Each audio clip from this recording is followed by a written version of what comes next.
Welcome to Public Forum, a community outreach program produced at North Idaho College on the shores of Lake Coeur d'Alene.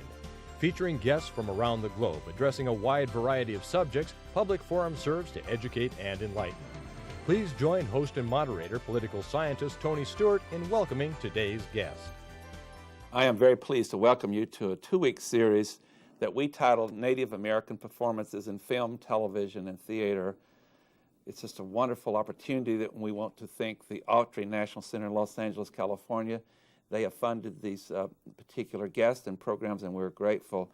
Our guests have been in North Idaho, particularly working with the Coeur d'Alene Tribal School over a two-week period, and the actors have been here for a week to teach writing by children and then to perform those, and they did a wonderful job as we're taking this program today at North Idaho College after working at the tribal school as well as some other performances. I welcome three actors and actresses to the program today. First of all, to my far left is Thursa DeFoy. We're so happy to have you on the program, and we'll be talking more about your work as we go through the program. Welcome. Thank you. And I'm equally pleased to welcome Andrew Rowe, who is also an actor, and welcome to the program. Thank you. And our third guest today is Delina Studa, who is also one of the actresses, and you were just wonderful today. I was so moved by your powerful ability to tell stories that children wrote. And I would like to tell our audience that you have done many performances in theater and film and all, and so we're grateful to have you in Coeur d'Alene. Thank you so much. And Tom Kellogg is with us, although he's welcome back home. He graduated from Post Falls High School, and he is a project and artistic director for this wonderful program, and he now lives in California where he does outstanding work. And Tom, thank you for all the work you've done to make this possible. Oh, thank you for having us. And Erna Reinhardt is our regular panelist. She's the Director of Public Relations at North Idaho College, and Erna will start today's questioning.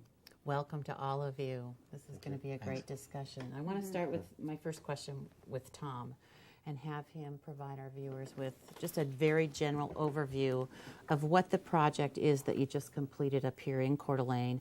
And then we'll follow that up with maybe asking each of the guests today to give us kind of a highlight of what they experienced in their time here with the Coeur d'Alene tribe. So Tom, start us out by kind of laying the groundwork and sharing with our viewers what you were trying to accomplish with this project and what you actually did. Well, I've been up here almost a month now, as a matter of fact, and prior to that, there was obviously a lot of preparation to pull this together because there's so many people involved. But essentially what we did was we came to the Coeur d'Alene Tribal School and worked with 8 young writers from the higher grades, the 6th, 7th, and 8th grades there.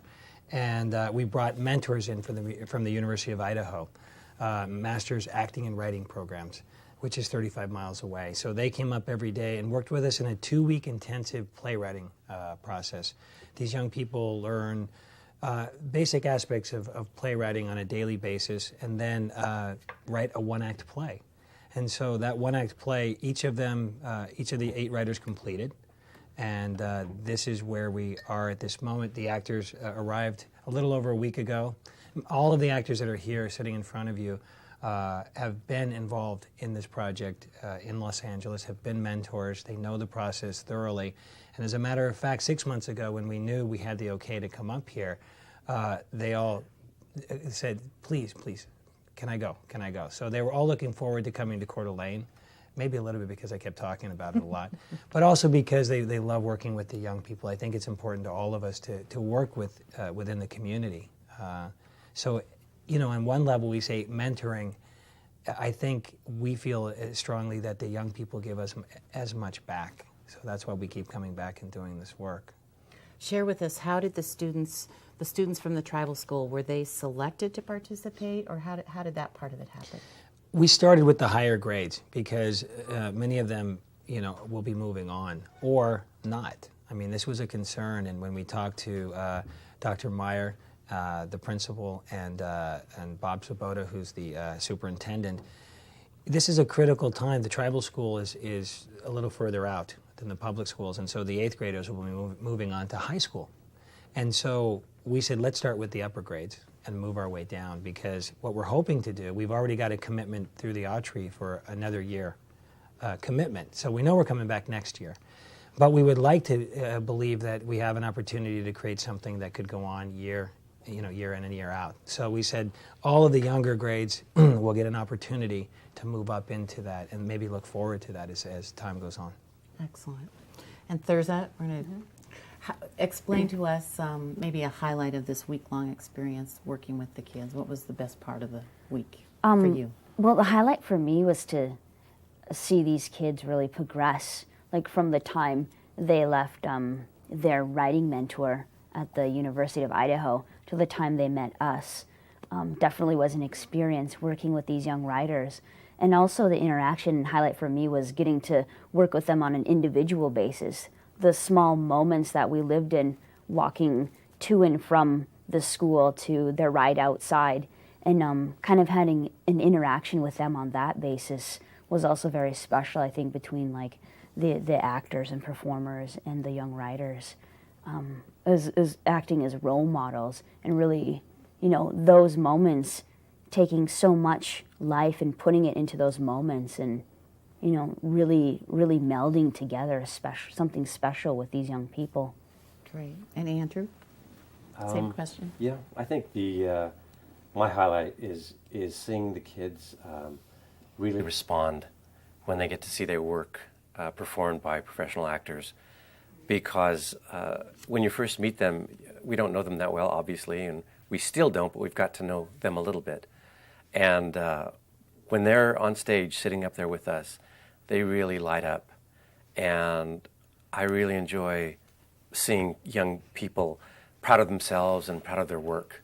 And it makes me proud to be a part of it. So that's my own personal take on that one.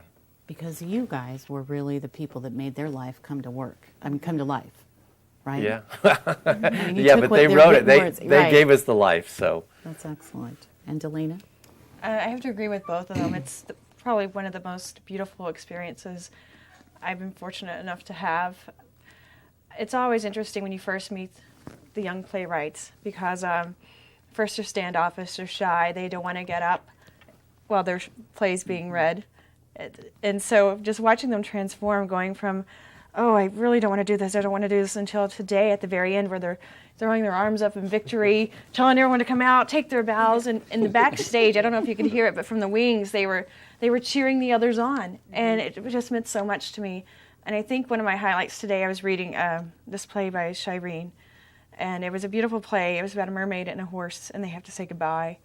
And they're giving each other gifts, exchanging gifts. And I played the horse Speedy, and Princess Lukai played the mermaid Shakira. And Shakira gives Speedy the most colorful rock she could find, so that way she would always feel colorful. And when I came from doing that scene on stage, Shireen hands me a rock. And it was just, and I mean, it's just a simple rock, but it was so beautiful, it was so sparkly. And she's like, I want you to have this. Oh. And it was just amazing, because in 10 days' time, we have, formed these special bonds, and I'm hoping that we'll be able to keep in touch with these kids. I'm hoping that they will continue writing. I'm hoping that next year when we come out for this playwriting process, we'll be able to see the kids, and even though they're not involved in the process again next year, they'll have something written, because they're all so talented, and it's just amazing to watch them blossom. And it's amazing to give them that confidence in themselves and to show them that someone believes in them. Your comments are so powerful, and it comes through to our audience. I have a comment and then get you to react to it, all the three actors, and then I'll go to Tom. But I talked to someone today who's very involved with Coeur d'Alene Tribe, and he indicated to me, I reported how successful you were, and he said, well, when this started the process, that some of the children were very shy, and they wouldn't want to come on stage. And he said, what happened today? And I said, they all came out there. And so it built self-esteem and confidence, and that was so obvious. The other point that I observed, in addition to helping those particular children, we had 1,000 sixth graders here today for your first performance, and I watched that audience, and those children from the Coeur d'Alene and Post Falls school districts watching the children from the Coeur d'Alene Tribal School, the same age. I came to the conclusion that they'll go back to their classes now, and it'll be much easier for the instructors to get them to do their writing. They see the results of it. And then also I think there is a very important human quality called human rights. Based on that long introduction, I have a friend who has built a theater back east, and he said that theater is a great way to teach dignity and human rights. So I'm going to start this time and rotate a little different. We'll start with you, Andrew. Based on those comments, is that part of what you're doing? Absolutely. And you know what I find very interesting is that these kids, when they're doing their work, they become strong, strong from their mind and strong from their heart. And they actually inspire us quite a bit. And we draw a lot from these experiences, obviously, that, I mean, help us so much in ways that I can't even tell you. I mean, certainly on a personal level, but also professionally. And to see their own age, their own peers, appreciating all the work they did. It's amazing. I got to tell you, no actors came to my school when I was in elementary school and read my plays. I mean, I didn't even have a project or anything to write plays. And I was even writing pretty well for my age at that time. Mm-hmm. But I would think it would be a thrill of a lifetime to have professional actors come and read your plays. And particularly, not only how great and talented you are, but also in front of an audience of 1,000 children. That will just never go away.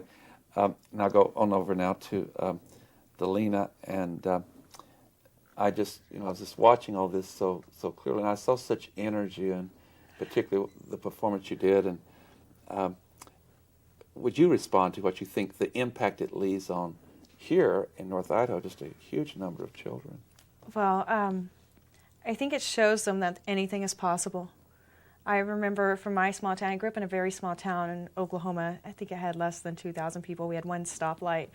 And I know that whenever I told my parents I wanted to come to LA to be an actor, you would have think I said I'm going to go jump off a cliff. I'm going to go commit suicide and never come back or whatever. They really reacted like it was the end of the world when I told them I wanted to be an actor, because that's not practical. Because no one really from my small town had ever done anything like that before. And so I think it's wonderful that we are able to come here and show them that we come from similar backgrounds. We came from families that are below poverty level, or families that weren't considered functional. We had troubled backgrounds, some of us, and yet we managed to pursue our dreams.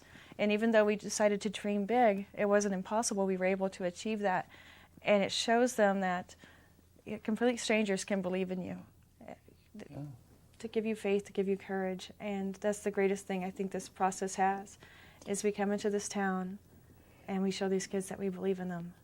And third, so in the human rights movement, civil rights movement, music's always been a big part. In Dr. King's movement, it was so powerful. It was the medium that everyone understood. Isn't the same true with your work in this project with children and others? You're doing many other projects, not just this. How is the theater so powerful in giving people hope and giving them determination? Well, I think to answer your question in regards to music and rhythms, is that especially with this program, in dealing with the tribal school and these stories, is that our stories and our culture and way of life that we live, there's a rhythm, and they say that there's a beat of life that we live, and it's told through these plays and these stories that these children have written, our youth, our next generation. And if you listen real close to the words that they've written, and that these words we make jump off the page, there's a certain sort of rhythm. And it's said too that the first rhythm or music that we hear is our heartbeat, our mother's heartbeat, and it's always going. And so you definitely can hear that in the words that our youth has written. And so if you have a heartbeat and music and all of these different artistries, that only provides us and makes us bleed passion and gives a hope for theater and song and dance and collaboration of all different types of mediums together. So well put by all three of you. Tom, I'm going to ask you to talk to the board right now of the Autry National Center. Okay. We'll be taking this tape to them. You've had the project now. This is the end of this particular period for this one. And I was watching in the green room afterwards, and people were hugging, and there were smiles and some tears. And even one grandmother had driven all the way from Montana to watch her grandson's part that he had written. Critique. This has been a real one of your babies, and we've talked a lot of times. And what are you going to say to the center? Well, I've been keeping a daily report, and when I go back there, this was our pilot project outside of Los Angeles, and interestingly enough, the board is actually well informed at this point, and it's probably, what are they going to say to me? I mean, they're so proud of this project. I have to say the Autry National Center has just been so fantastic about the support for this project, and I'm looking forward to going back and talking to them more, in addressing the question you're addressing to the actors now about theater. The arts, we all know where the arts are in this country, and we all know, especially in underserved communities. And I think, especially in the Native community, all of these actors are part of a larger collective in Native theater that seems to be growing. That's a national, a movement. And yet, it's still always an uphill battle. So I think going back to the Autry National Center, this particular project has the opportunity, and what I want to talk to them about is, and again, I think they're already on the page at this point, is how we can continue to progress and how we can continue to serve communities. And I think the Coeur d'Alene tribal community, I think the theater that we brought here to North Idaho College today, and all the other readings we've done during this week have shown that there's a real need for it, and that the communities that are coming and the impact it's having on the surrounding communities is as powerful as potentially as the impact it's having on the young people. And we're able, fortunately through this meeting, to send this out through 7 states in the Northwest and into Canada, Western Canada. So again, we hope we touch others. Oh, absolutely, yeah. Yes. Erna Reinhardt. I truly hope that this becomes an annual event, and it sounds like we have that opportunity. I just think we could create another professional actor, many actors, hopefully. And writers. And writers, exactly, exactly. I'm very curious as to some of the dynamics that happened between you and the children during the week that you were there. And I want to start with Andrew first. How did this whole process start? Did you receive the child's play, the written work, and read that on your own, or did you sit down next to a child and read it with them, or how does that work? It works different ways usually, and it did this time. When we got in, we were a little short on time, so we had about maybe an hour and a half to rehearse the play before we did it the first night. Sometimes we have it the day before, and sometimes you get it like right before. It depends on the schedule. But we had to work on it right away, and we didn't have much time. And sometimes we like to work with the child ahead of time, especially if you're a mentor. You get that relationship going. In this case, we didn't, but we were lucky enough to do it a couple of days later, and we really got to meet the children in a nice, very safe setting for everybody. We kind of bonded with them, and it was just wonderful. It was on their turf also, in the classroom where they are and where they feel most comfortable. So it was a great day that day, and we ended up reading in front of their peers that day at the tribal school, and they loved it. It was a great day, and we had a very good response. Great. Delana, was there ever a time this week where do the children coach you on how they want their work interpreted? How does that work? How does that? Because I'm sure that would be difficult for a child, but it would be very important to them. Yes. Well, what was interesting is at first I didn't think they wanted to critique us. I think they were afraid to come near us and ask us questions. So what a lot of us did, we went up to the child, whatever play we were reading, we went up to that child and said, okay, so tell me about this character. What do I need to know about her? How do you describe her in one word? What does she mean by this sentence? And whenever we allowed, as soon as we opened that door for them, they were all over it. They were like, okay, all right, so she's kind of standoffish. I think you need to have a little bit more action. Don't listen to her as much. I mean, it was just really fascinating to hear what they had to say about their characters it was kind of like we had to invite them in first. Right. And so it was just amazing. They're brilliant kids. Neat. And Thursday, did you have an opportunity to work one-on-one with a child, and anything special there that you want to share? Yeah, it was definitely interesting too, and a really great experience meeting their families in the Longhouse, because a lot of the stories and metaphors in their characterizations of the stories have a lot to do with their families. And so we got a chance to meet their brothers and their grandmothers and their cousins who were actually in the play, and we got to learn that like through the week.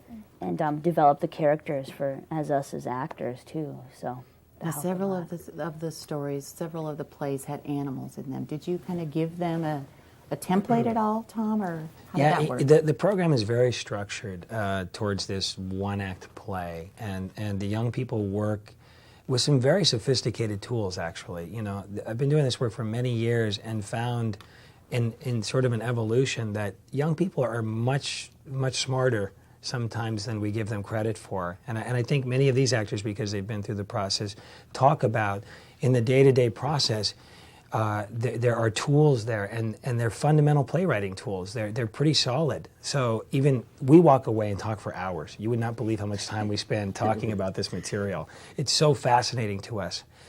So yeah, it's structured to bring out these elements of conflict and crisis and the urgency of that and the possible consequences, and surrounding it and using, you know, some of the other things from the theater like monologues, which are very powerful. When a young person writes a monologue, you know, they can get to the heart of an issue. But the other strong element of this is metaphor. And I found that when you work with animals or personal objects or forces of nature, and the young people can identify in those elements, they're able to wear a mask. They're able to get in, and they're able to say a lot more than if they write a play that says, oh, this is about me. And that confessional play tends to either, sometimes I think it focuses on what they see in the world and like what they, maybe if they're watching television, or if, you know, or it tends to focus on, oh, you know what, I can't get into that because it's too personal. I don't want to talk about my life on that level. So we just find amazing things come out in this particular process. Very briefly, Tom, a lot of people will not be part of this program that view our program, teachers working with children. Very briefly, what advice would you have to those who work with children to encourage their writing? You just explained some of the process you do, but 2 or 3 pieces of advice to those who are helping people with their writing. Wow, it continues to evolve, but I guess to allow, you know, again, I think that this metaphor is really a powerful tool. I think to allow the young people to explore the world around them. I was just reading something yesterday by Victor Hugo. It talked about how the world is animated, and I think the more and more that young people, and of course this is a very big teaching in Native American teachings, yes, about how the world is alive. And I think if the young people can look around them and begin to see that, that the teachers potentially can say to them, write about what surrounds you. And this was a very big part of this process. The world around us, you know, is a powerful teacher. So, you know, take them out, let them see it. It really creates creativity in the children. Yeah. I'm going to shift gears a little bit because we have about 4 minutes left, and you've done so many things. I'm going to go that route. Thursa, tell us about some of the things you've done other than these projects. I know all of you have had experience with other things. Tell us 1 or 2 things that you've done that you've really, in addition to your children's program work, that's been exciting for you. Well, some things that have been exciting for me is I just graduated from Cal Arts in Southern California about a year ago, and I was like one of these kids, which has really got me excited about doing a program like this, because I went to a tribal school and then high school and then got a scholarship to actually go out to California to study theater, to study my passion, what I really wanted to do, which is a big accomplishment for me.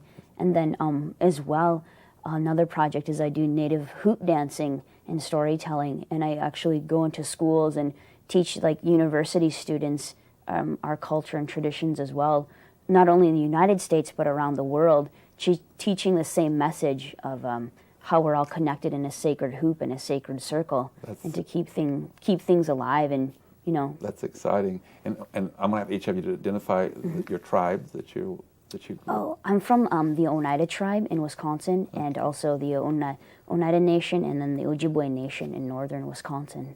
Thank you. The same question to you, Andrew, about some of your work. You've done a lot of work, I know. Yeah, I've done theater, television, and some film.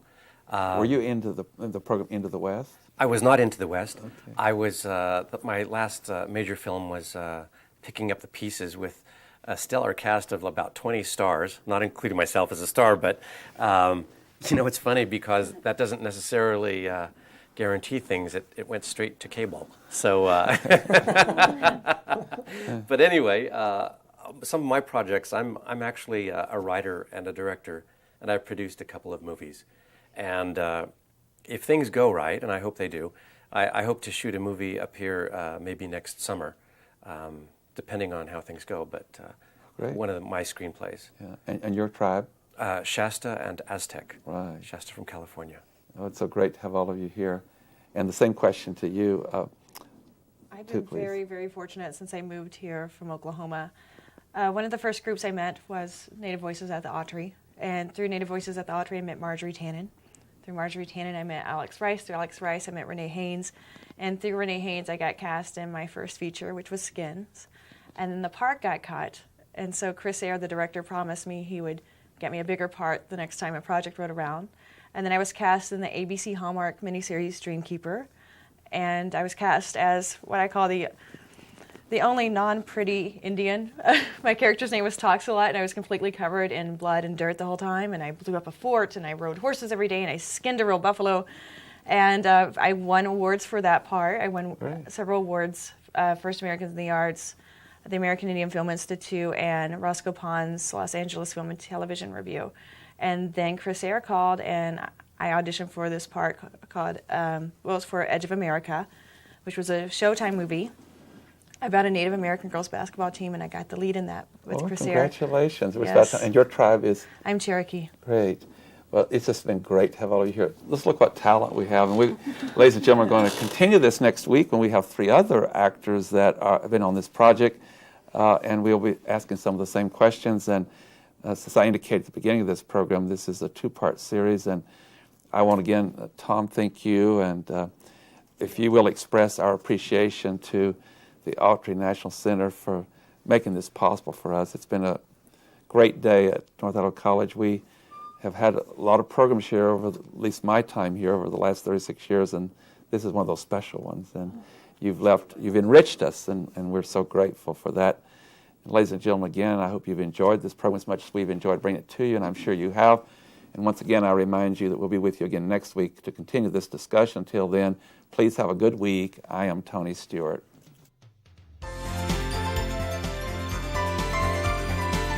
Recorded on the campus of North Idaho College, Public Forum is the longest-running in-house college production on PBS. Each episode is pre-recorded live and is an educational outreach from North Idaho College.